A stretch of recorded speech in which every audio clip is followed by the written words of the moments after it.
Thanks for the introduction. This is a presentation on a very topical issue. Not often that I get the chance to present on things that are, getting written up in the Wall Street Journal, Bloomberg, et cetera, but it's kind of forefront of a lot of people's minds.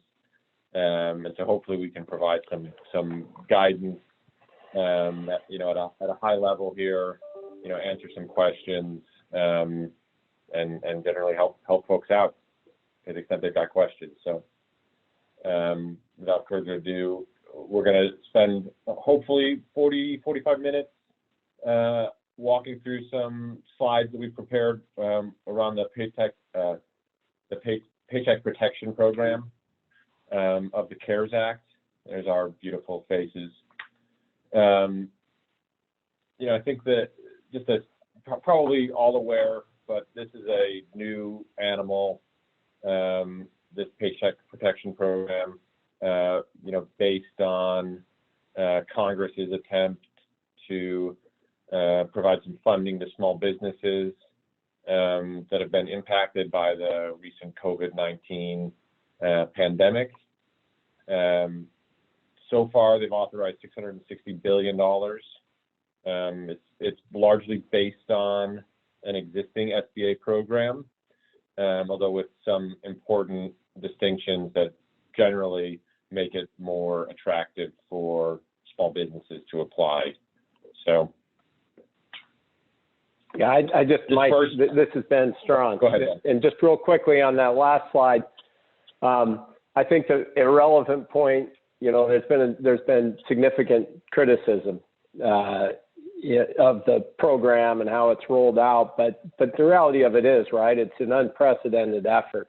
I mean, the overall relief is well over $2 or maybe it's $3 trillion. It's a huge number. $660 billion have flown through this program, and it's really just a struggle for Congress. How do you get that money out? And what they did is what Congress does so often. It finds an existing program. I mean, it didn't have time to create a Paycheck Protection Program administration. So look to the SBA program and this existing 7A loan program that we'll talk more about as the right avenue to administer the loans. Well, there's some implications of that. SBA loans are small business loans, defined very carefully and narrowly. And they go through lenders, which again we'll talk about later, right? There's actually a lender. The SBA program is a guarantee program from the federal government, so it's just it's by definition a problem that was certain in solving it to create a lot of conflict and unprecedented rule changes, and that's what we're living through now, as you'll see more. Great. So as Ben mentioned, this is, these loans are actually technically made by third-party lenders, existing banks, and there's a guarantee that's made by the federal government of those loans. They're available. The first day of availability was April 3rd for the first tranche. The second tranche of funding yesterday was the first day. The program's intended to run through June 30th. The borrowers are asked to certify as to certain items. I think the big one and probably the most complicated as far as Ben and I, our experience to date is this first bullet point here. I think for shorthand we just call it sort of the necessary certification.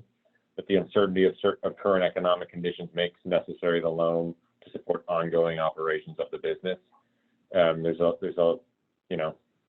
It's not a crystal clear standard, as you can appreciate, but that is nonetheless the standard enshrined by law. So to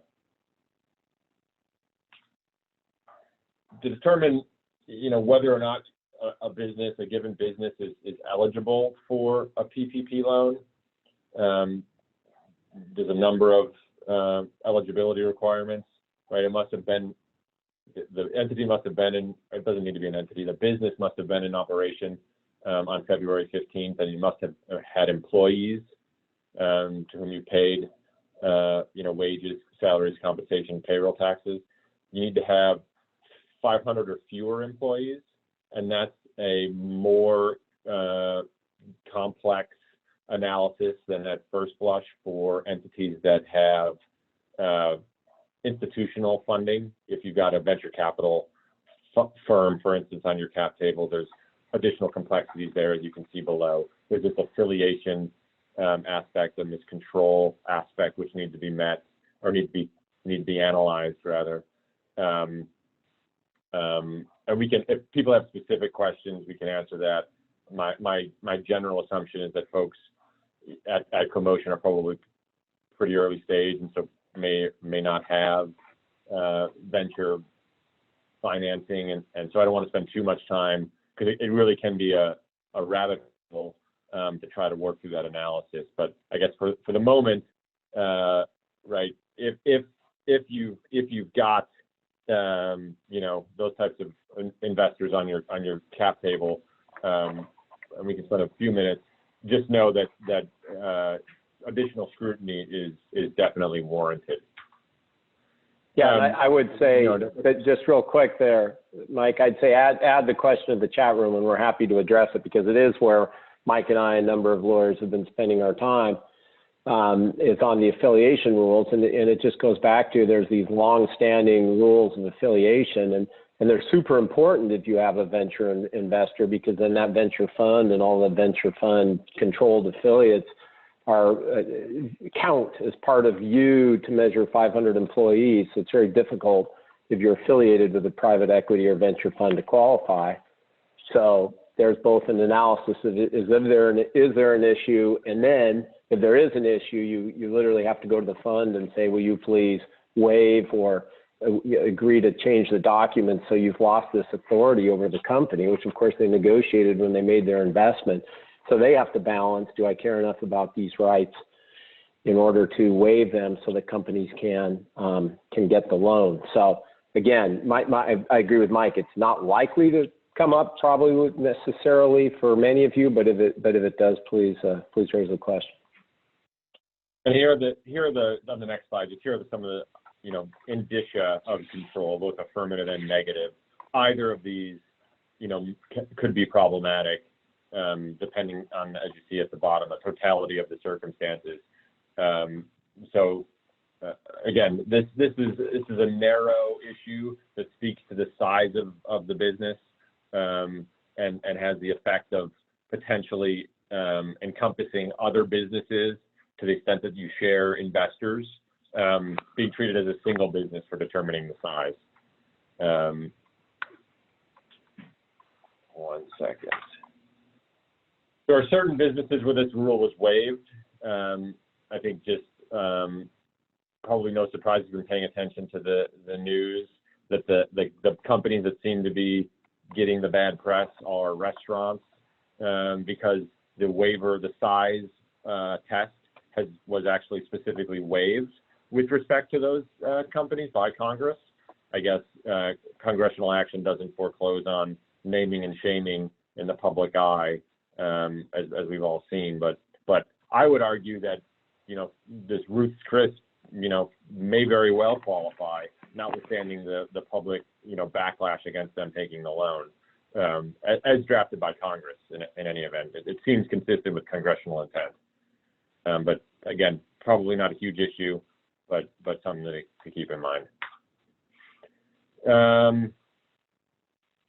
I don't know if it's worth spending a ton of time, getting into minority ownership and other affiliation rules with respect to private equity or venture capital. I think this is a good one if you've got specific questions. Yeah.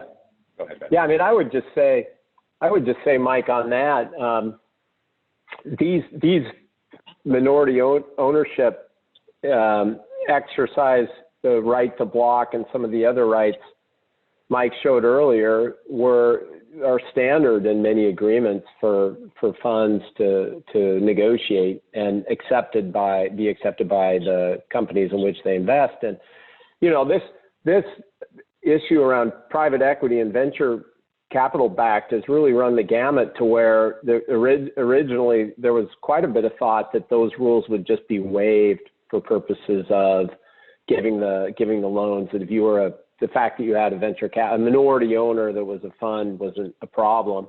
And then the rules came out and said, yeah, actually you still have to apply these same affiliation tests. And it seems like just as time goes by, like maybe Ruth's Chris, which of course I think was a public company, part of the reason it got the backlash that it did, I suppose. But some of the same scrutiny is being applied more and more on companies that have investors that could invest as if they're being required to. So it's a rapidly evolving area, including rules that came down hours ago today. So stay tuned on this one. Yeah, I think that's a great point. Just on the frequency of updates here. This is a very, very fluid situation. I was joking before we kicked off, but ideally you'd like the rules of a $660 billion program to be set before you start, sending the money out the door. That has not been the case to date. And so Ben's absolutely right. Even, within the last hour or so, there was an update that was important for some of our clients, with respect to the necessary prong for some larger companies. So it's very much, day to day, hour to hour, some of this stuff changes. So just keep that in mind, that what we tell you today may not be 100% accurate, in a couple of weeks. I guess this is important for folks who are watching this as a recording as well. So let's say you qualify for the PPP loan. Let's say, you pass the affiliation test, if it's applicable, you pass the size test, you were a business that was in operation by February 15th, 2020. How much guaranteed funding can you get from the government? And we try to show that here, it's largely, no surprise, it's in the name, Paycheck Protection Program. It's based on the previous your monthly payroll across time. Now, the applicable measuring period depends a little bit on the company. Ordinarily, it's you actually are given the flexibility here, but it's for most companies, it's a 12-month look back or their 2019 average. But if you're a seasonal company, there's different rules where you can apply. You can take the average of your seasonal period, so that you're not disadvantaged, by the fact that your average may be very low some months, but extremely high in the spring, for instance. So you get 2.5 times that average monthly payroll cost, across whatever the applicable period is, which again varies, up to $10 million. The interest rate, by law, it was set at no more than 4%, but the SBA actually came out and said it's actually only going to be 1%.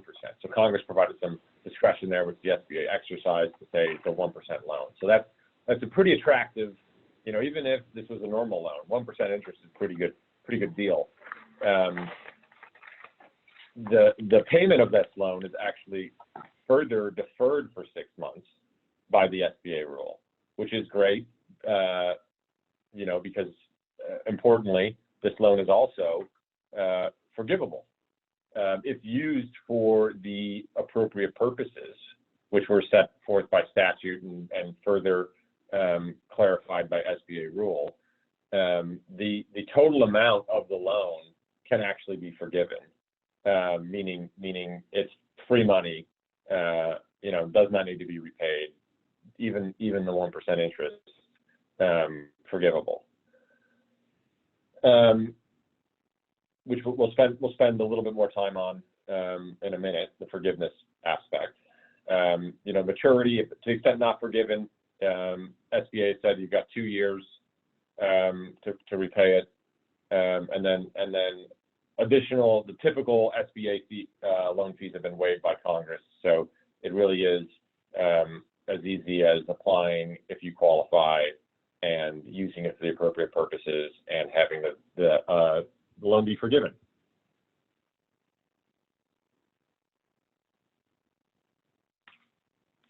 Some other points here. No requirement for collateral. SBA typically would require collateral and or personal guarantees. Both of these have been waived. Again, further making this more attractive for small businesses. Permitted use, you can see below. Payroll cost is the primary purpose for this loan. It's up to $100K per individual, meaning, Ben, I think we can hear you typing. I'm not sure if that's you. It is me, and I apologize. Just taking notes. No problem. So, typical use is payroll. That it's meant to cover payroll, but it does permit businesses to use funds for other, very narrow categories, including, things like benefits for employees, as well as rent, and certain mortgage interest, utility payments, et cetera. So the SBA further clarified this, that the payroll, the expectation is that at least 75% of the total loan amount must go to payroll, leaving 25% for these other things, namely the rent, the mortgage, the utility, et cetera.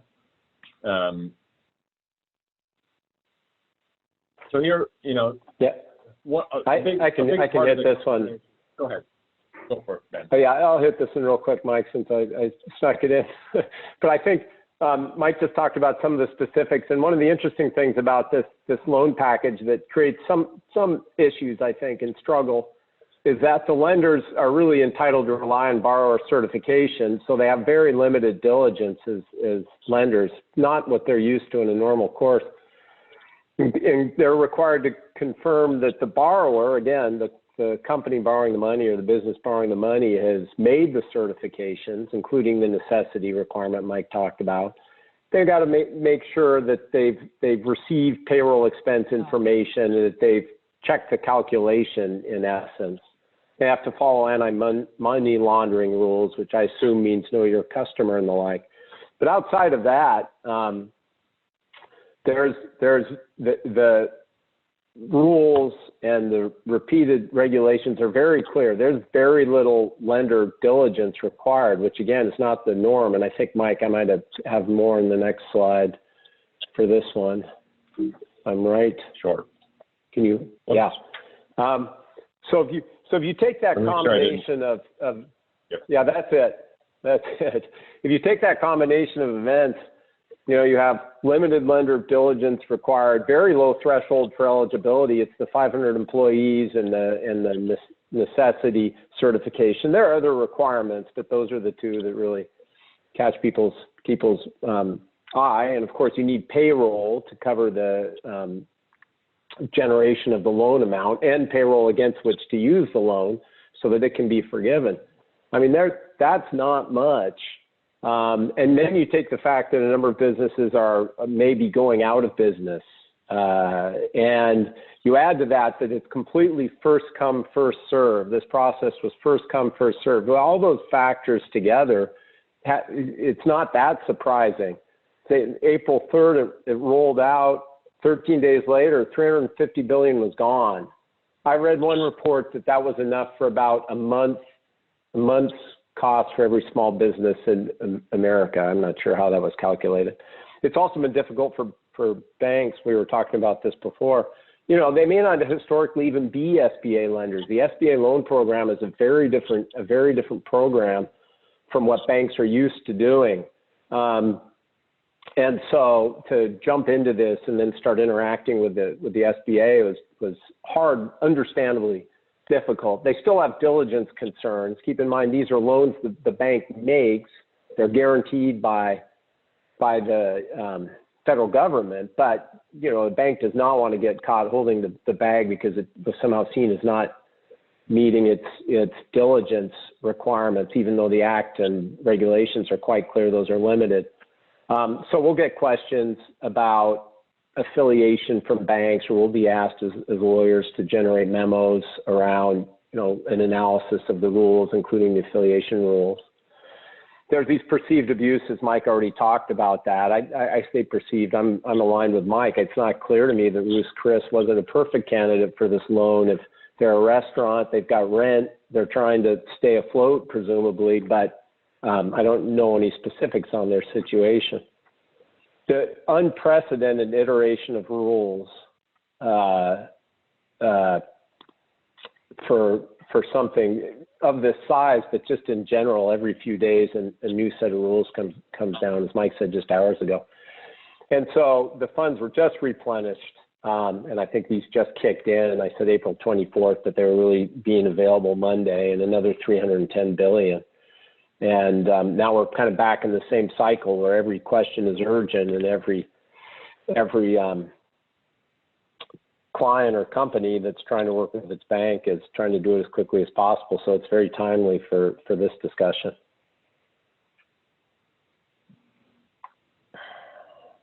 Go ahead, Mike. I think this one you had put together. No, I think this is you, but that's okay. So I think that it's all right. The idea. Oh yeah, this is the latest rule. You're right. This is Q&A 31 that came out on the 23rd. So we've both been dealing with it. But yeah, now what's happening, the other result is that people are starting to focus on this. Essentially, this full representation is, to me, the current economic condition uncertainty makes a loan request necessary. So the necessary requirement. And so what's happened is the FAQs, and we give you a link at the end. There's now 37 frequently asked questions that govern a lot of how the program is being administered. And they're indicating that businesses owned by large companies with adequate sources of liquidity may or may not qualify. You have to look at your ability to access those other sources of liquidity. And they go on to say a public company with substantial market value and access to capital is unlikely to be able to certify that it has the need, even though, in fact, it would have to go back to the public markets, probably with an unfavorable stock price, and, suffer substantial dilution in doing so, presumably. So more and more focus on this requirement.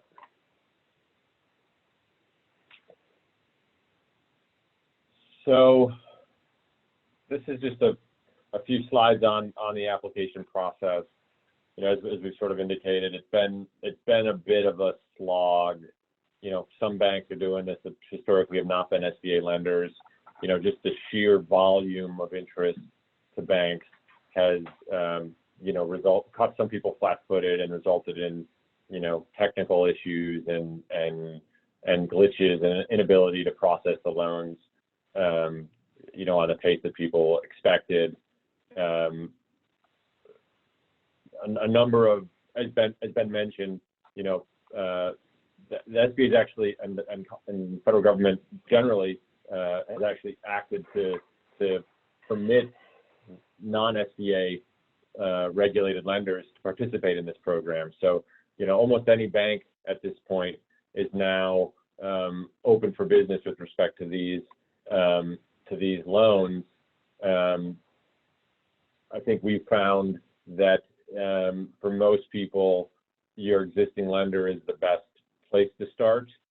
These are not necessarily money-making endeavor for most banks. For the reasons that it's attractive to companies is the same reason it's not particularly attractive to banks. So if you've got an existing relationship, that's probably the place to start. Again, applications being processed on first come, first serve. So if you're interested in applying, I would encourage you to do so. Begin that process today if you haven't already. I would not be surprised if, this time next week, the funds have been used up. So no time to wait if you think you may qualify and are interested in this program. Here's the this is the application form is sort of deceptively simple.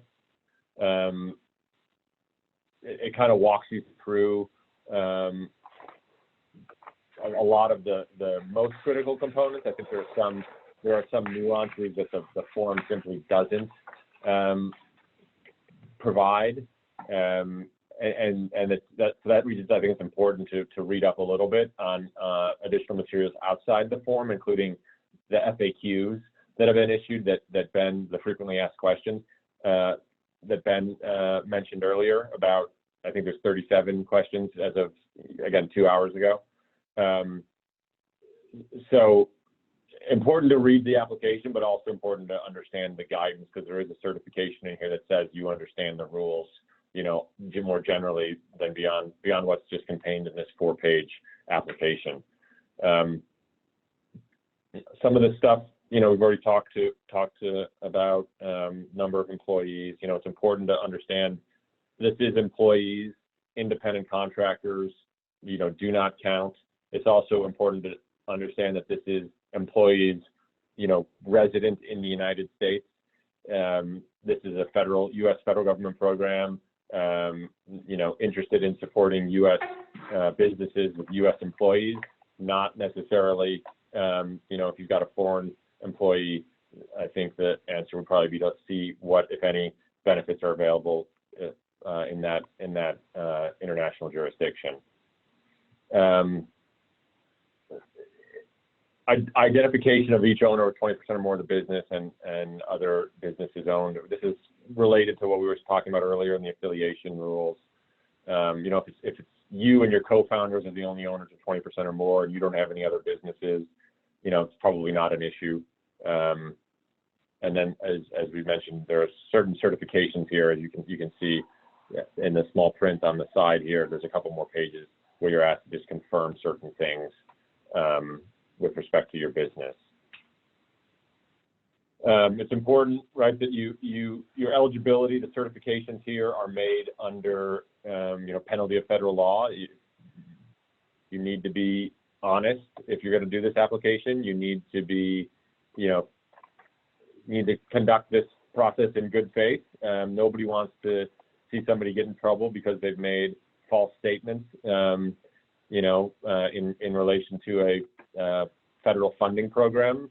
The federal government is never going to just disappear. They're always going to be there, and anyone who's ever gotten a letter from the IRS, about taxes several years past because you forgot to submit something or did something wrong, they've got a long memory, and this stuff never really goes away. So just, make sure that you're not taking too much liberty here and you're going to get yourself in trouble.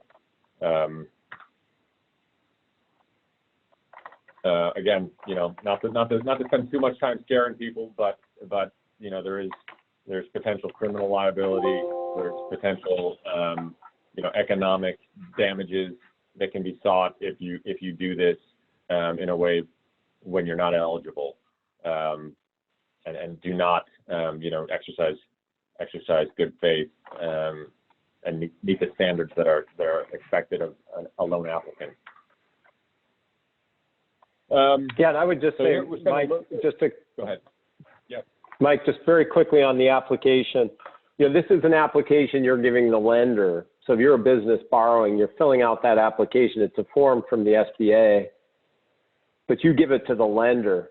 So, the loan really starts with the lender. It's why Mike said, reach out to your lender. It's good to use your existing lender, as Mike said, partly because of the know your customer. You don't want to have to go through the whole get connected process, although a number of our clients have had to go through that process, and for some reason it didn't work with the existing lender. So those are two things to keep in mind. Go ahead, Mike. Thanks. Sure. I mentioned earlier, at a super high level, that there were different standards for different businesses in terms of calculating the loan eligibility amount. Here are the sort of different rules. Again, the general rule is a 1-year period prior to the loan, although SBA rules do permit you to use calendar year 2019 if that's more favorable. For seasonal businesses, you can elect, as you see here on the slide, this a much shorter period that hopefully accurately reflects, the sort of payroll cost that you would be utilizing the loan for in the event that you are a seasonal business. And then for a newly formed business, again, you must be formed by at least February 15th, 2020. But if you're newly formed, they give you a much more recent look-back period, right? January 1st to February 29th, for purposes of determining your average monthly payroll costs. What can you use for this payroll cost? As you see here, cash, things that you ordinarily think of as payroll, and then things like vacation, medical, family, sick leave, severance, healthcare benefits, retirement benefits, and local state taxes on comp. There is this bullet point for independent contractors and sole proprietorships. I don't want to cause any confusion here. This is for independent contractors and sole proprietorships who wish for themselves to file an application, right? If you are an independent contractor or you are a sole proprietor, you can be eligible for this loan. But if you are a business, you cannot utilize the amounts you've paid to independent contractors for purposes of calculating your payroll costs. It's sort of two different starting points.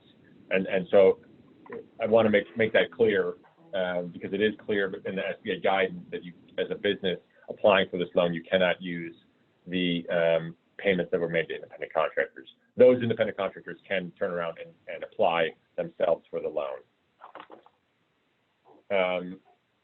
There are certain excluded costs here. I think most importantly would be salary in excess of 100K. Right. This program is intended to make sure that folks have have some compensation and stay on payroll. It's not intended to protect high earners necessarily. So when you calculate this cost amount, you have to just limit it to folks who the first 100K that people make. So if you've got someone that makes 150,000 on your payroll, you take the first 100, you throw out the 50 in excess of 100. Certain taxes are excluded. Those are payroll taxes imposed or withheld. Again, this is for U.S. residents only. If you take a tax credit for certain forms of sick leave, which was under this Family's First Coronavirus Response Act, which is a predecessor to this CARES Act, if you take a tax credit, effectively you can't double dip. You can't use the tax credit and use it for purposes of the PPP loan. That's the last two, both sick leave and family leave. They don't want you double dipping on this stuff. But I think that last, though, okay. Mike, on that last, just two things for people. One, those excluded taxes, just a reminder, there are other benefits under the Act that may help early stage companies, including that FICA credit. I think some of these are, you get a credit against your payroll taxes owed for the employer portion based on qualified wages, but those don't count against the loan. And then the other thing was, so just be aware, we give you a link to our website at the end. There's a plethora, as you know, of information out there. There are other benefits beside the PPP loan. There's the EIDL loan, which Mike references quickly. There's tax benefits. There's state level benefits. Some companies are giving benefits as well, large companies. So there's more than just PPP. And the second thing I would say is, the independent contractor rule is not helpful for startups, and that calculation for your short year may not help if, say you formed last year, but you just had founders who are not taking payroll. So you were in operation during that time, and you therefore have to use a 12-month period, and you might have a much shorter payroll period, and you end up with a bad a bad average. So there's a couple things in here that make it harder for startups. All right, thanks, Mike. Okay. Oops. So now we're still sort of in this process of how we're calculating the total loan amount. You then, whatever the basis was, you do the math. We just walked through the last two slides. You then average it out, by either 12 months, if it's a 12-month look back, or if it's a seasonal or new business, the lesser number of months that cover the applicable period for calculation. Then you multiply that by 2.5 months. So the general idea is get the monthly average of your payroll costs and then multiply that by 2.5, meaning, the idea is to get you 2.5 months of your payroll. Step 5, this is kind of an optional one, probably not applicable for anybody. In the event that you did apply for an EIDL loan, which is a separate loan program, you can add that amount into you can effectively roll over your EIDL loan into the PPP loan. But that's it. The requirement is that EIDL loan was already in place between January 31st and April 3rd. So if you didn't already have it, it doesn't apply to you. And then the last step is after you've gotten your 2.5%, if that's going to be over 10 million, which would be pretty difficult, it means you're a pretty big company. If that'd be over 10 million, you're capped at 10 million under this program. Forgiveness. As I mentioned earlier, the Act provides that if you use this money in the way that it is expected to be used, that the total loan amount will be forgiven. It's not an all or nothing thing. So if you use the money mostly for the way that it is intended, it will mostly be forgiven.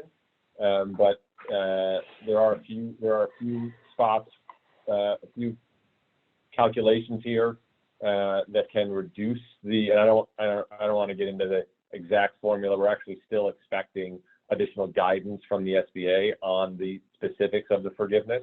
I think they've initially focused on the rules for eligibility and getting the money out the door.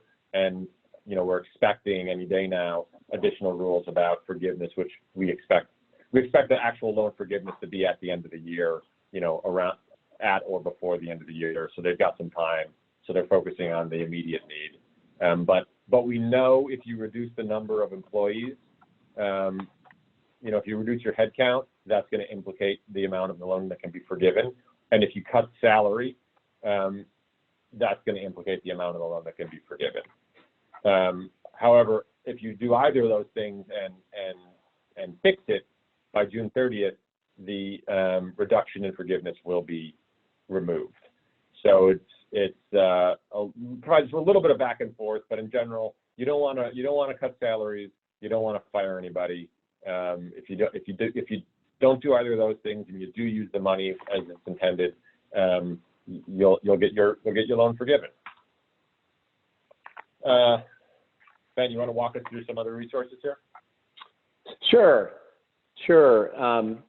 This is really just, it's very helpful. As Mike said, you look at the PPP loan application, Form 2883. So there's a link to that document. It's very easy to find. Parts of the SBA site have crashed, I understand. Maybe they're back up, but you can access this, the Form 2883. It's short, it's a quick read. The FAQs, frequently asked questions from Treasury on the program Mike referenced, are also pretty easy to read and give you a lot of context. Those are not the only authorities, but they're a great starting point. If you go to the SBA and Treasury site, these two other links, 2 and 3, they give you other references and information that's come out. On point 1, by the way, the FAQs updated April 26th. we were loading this essentially. That was changed to today, so things are changing. And then a little bit of a self plug, but one that I think is hopefully pretty relevant, because I think a huge problem for businesses is just being overwhelmed by information. There's a blog that has some kind of current shorter blurbs, but more current on some of the PPP rules. This is our Perkins Coie, so our firm blog. And then also our general site, if you just go to our website, there's COVID-19 guidance for businesses on a variety of points, and you can pick those that are most helpful or relevant for you. Great. So I think that's it for the prepared portion. We've got at least 15 minutes here for questions. If you submitted them to co-hosts, I guess Carolyn, Karen, Devin, you can read them out to everybody, and hopefully Ben and I can answer them. I see one in the chat that was to everyone. Yeah. From Ajit, and I think it's probably due to probably could have been clearer in the presentation. So he asks back on one of the earlier slides. There's the slide mentioned both a 2-year term and a 10-year term. So Congress said the term loan to be up to 10 years. SBA issued guidance that said no, it'll be 2 years, not 10 years. So that was what that slide was attempting to express, and obviously didn't do a good enough job. And I take full responsibility for that. 2 years is the right number. 10 years was what Congress authorized up to. Again, Ajit asks, can you talk more about the EIDL loan? I can do that at a super high level. It's actually, it's a totally separate program. We could probably spend another 15 minutes just talking about that. Effectively, the EIDL loan is a loan for businesses that is based on the existing SBA disaster loan program. So businesses that were in a, struck by a hurricane or in an earthquake damaged area, could be eligible for loans from the SBA. These are loans that are made directly from the SBA. My view has always been with respect to these loans that the sort of standard for whether you qualify is probably a bit more stringent than the PPP loan. Based on the language that the statute requires, it seems to indicate you need to be unable to pay you're sort of unable to pay your bills as they come due or pay, your typical operating expenses due to damage caused by COVID-19, which I think is probably a bit more stringent than the PPP standard. The EIDL.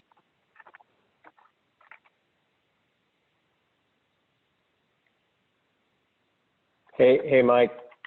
I think you may have gone mute. No, You can hear me? Yeah. Or maybe you cut out. I cut off. Hang on.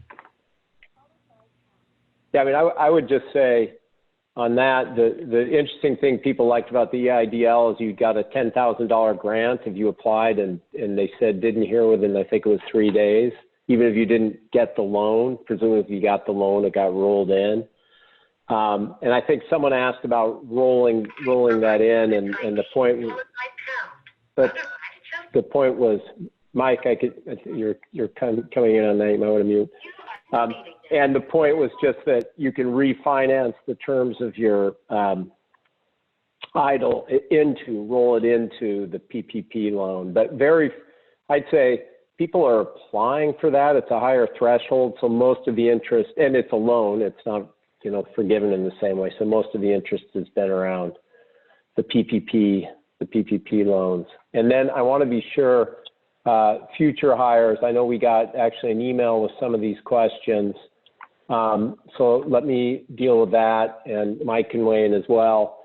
As far as future hires goes, you remember Mike said that you had to maintain payroll and not, maintain your workforce, but you could fix it.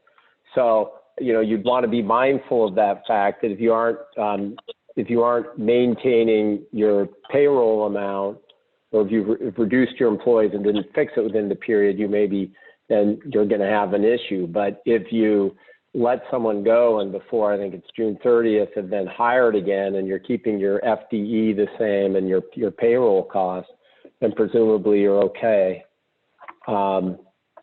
there was also a series of questions we had email around contractors, you know, paid summer interns, but they were 1099 contractors, and international students, so someone outside the U.S., which, you know, is presumably a contractor also, but furthermore would be outside the U.S., as Mike said, so they wouldn't be eligible. So the Act is very closely focused on employees. If you're a business, your employee costs, again, reasoning that contractors can go out and get their own PPP loans and other relief.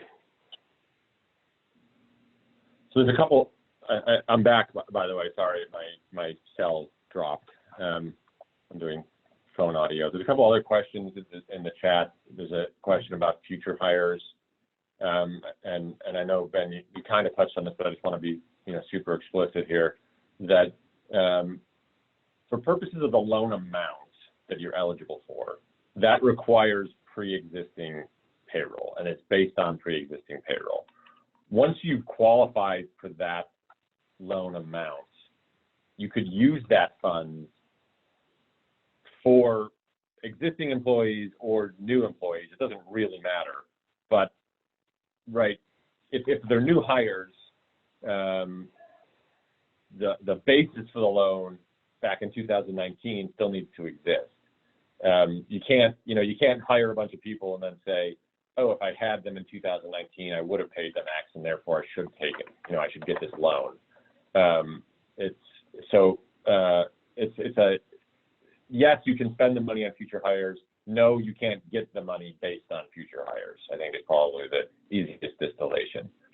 There's a question from Anush in the chat saying we have not included payroll taxes. If we submit an addendum, do we lose our current spot in the queue and go back to the end of the line?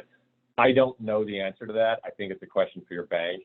I would imagine if you're submitting an application for a different amount, they're gonna, I don't know. I don't want to speculate, but it would not surprise me if they said that's a different application, and we have to pull out your previous application. Yeah, it's in general, the answer on many of these is what is your bank doing? Because as we talked about earlier, even if your bank, you know, may not be required to deviate from the SBA rules, some do, and so they've got to practice, and it's really going to be a question for them. I do think, though, Anush, if I'm in that position, I would point out to the bank, hey, you looked at our calculation. You guys are experts. Why didn't you ask about employment taxes? Just because it should be a given that if they're looking at payroll, that's included. I don't know how the information was provided or not, but hopefully you can get a sympathetic ear.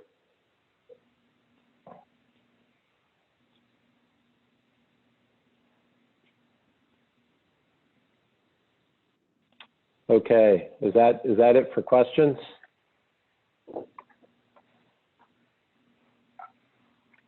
All right, well, the one thing I did want to say before I go, just in preface to your next session is, Caroline, you'd mentioned Christina Hayuka was going to present in an upcoming session, and I would just vouch for her as a great presenter and someone I think you all will get a lot from. So I'm pleased to be part of a program with Mike, and also one in which Christina's participating. It's really a privilege. So thank you. Thank you for saying that, and thank you for giving another plug on your way out. So thank you. It's an accurate plug. Good. Well, I'm glad to hear it. I'm excited. She's been great. Thank you both for your time and for your expertise. Both Mike and Ben have offered this PowerPoint to be available to you all if you had any reason to drill deeper on it. So you can reach out to me directly. You know how to find me. And I want to say thank you to Mike and Ben for their time and expertise. Thank you very much. Thanks for having us, guys. Thanks a lot. Good luck, everyone.